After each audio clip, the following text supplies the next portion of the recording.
एडोबिला point channel में आपका स्वागत है। आइए आज करते हैं वर्कशीट नंबर 18। आज की वर्कशीट है क्लास 8 विज्ञान की वर्कशीट। इसमें हम लोग धातु और अधातु के उपयोग के बारे में जानेंगे। चलिए शुरू करते हैं। अब हम धातुओं और अधातुओं के उपयोग के बारे में चर्चा करेंगे। धातुओं के उपयोग यहाँ दिए गए हैं, उसके बाद नीचे आपकी वर्कशीट में अधातुओं का उपयोग भी दिया गया है। तब फिर इस वर्कशीट से संबंधित कुछ प्रश्न हैं, उनको भी हम अंत में सॉल्व करेंगे। चलिए शुरू करते हैं। धातुओं का उपयोग। धातु चमकदार होती है, इसलिए इसका उपयोग आभूषण बनाने में किया जाता है, जैसे चांदी, सोना आदि। इन सभी धातुओं के आभूषण बनते हैं, इसलिए महंगे भी होते हैं और इनकी प्राप्ति भी कम है। नेक्स्ट है धातुओं का उपयोग मशीनरी, ऑटोमोबाइल, हवाई जहाज़, ट्रेन आदि बनाने में किया जाता है। आप देखते हैं कि एक ट्रेन बनाने में कितना लोहा का उपयोग होता है। तो इस तरह से धातुओं का उपयोग मशीनरी, ऑटोमोबाइल, हवाई जहाज़, ट्रेन आदि में करते हैं। एल्युमिनियम और लोहे की चादरों का इस्तेमाल घरों की छत बनाने में किया जाता है। घर की छत पर आप इस तरह के चादर देखते हैं, एल्युमिनियम की या लोहे की, तो इनका उपयोग हम चादरों के रूप में भी करते हैं। कुछ धातुएं विद्युत की सुचालक होती हैं, इनसे होकर विद्युत का प्रवाह होता है। ये बिजली को एक जगह से दूसरे जगह पहुंचा सकती हैं, इसलिए बिजली के उपकरणों को बनाने में इनका उपयोग किया जाता है।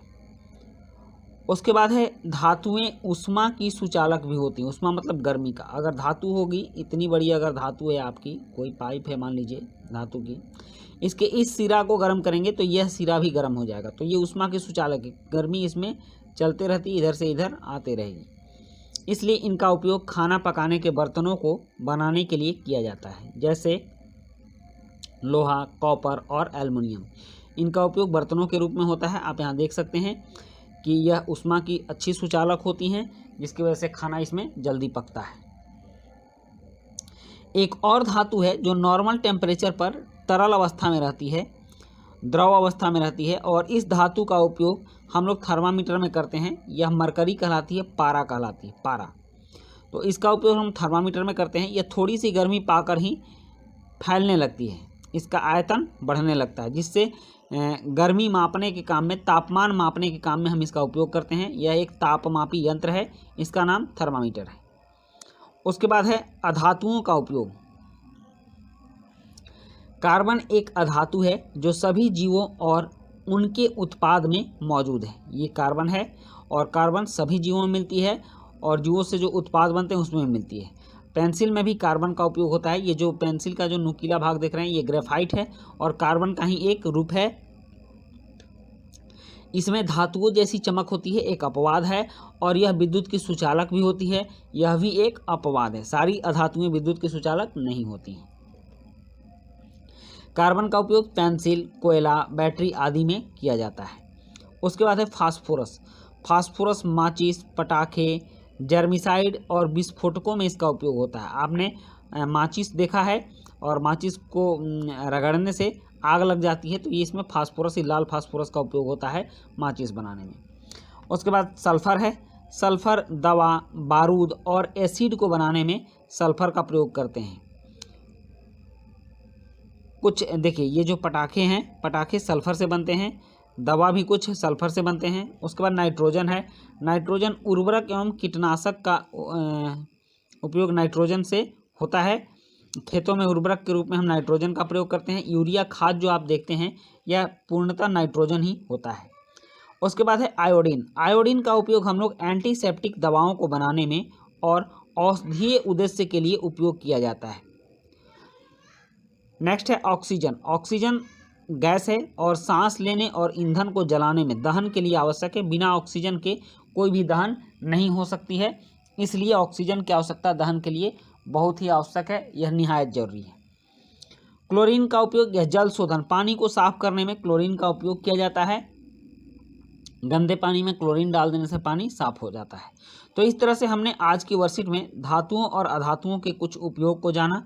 अब इससे रिलेटेड कुछ प्रश्न हैं, और इन प्रश्नों को भी हम एक एक कर देखेंगे और इनके उत्तर को लिखेंगे। यहाँ पहला प्रश्न है, किन्हीं 4 धातुओं और अधातुओं के नाम तथा उनके उपयोग लिखिए। दूसरा प्रश्न है, खाना पकाने के बर्तन धातुओं के क्यों बने होते हैं, ये भी लिखिए। तीसरा प्रश्न है पटाखे जलाना हानिकारक क्यों होता है। चौथा प्रश्न है थर्मामीटर का कार्य बताइए। और प्रश्न 5 है चोट पर लगाने वाली दवा में किस अधातु का उपयोग होता है। नेक्स्ट अंत में कोविड के संदर्भ में उचित व्यवहार संबंधी संदेश है। कोविड-19 के विरुद्ध लड़ाई में सुरक्षित रहने के लिए मास्क पहनें, मास्क जरूर लगाएं, यह आपकी सुरक्षा के लिए जरूरी है। तो चलिए अब इन प्रश्नों के उत्तर लिखते हैं। यहाँ पहला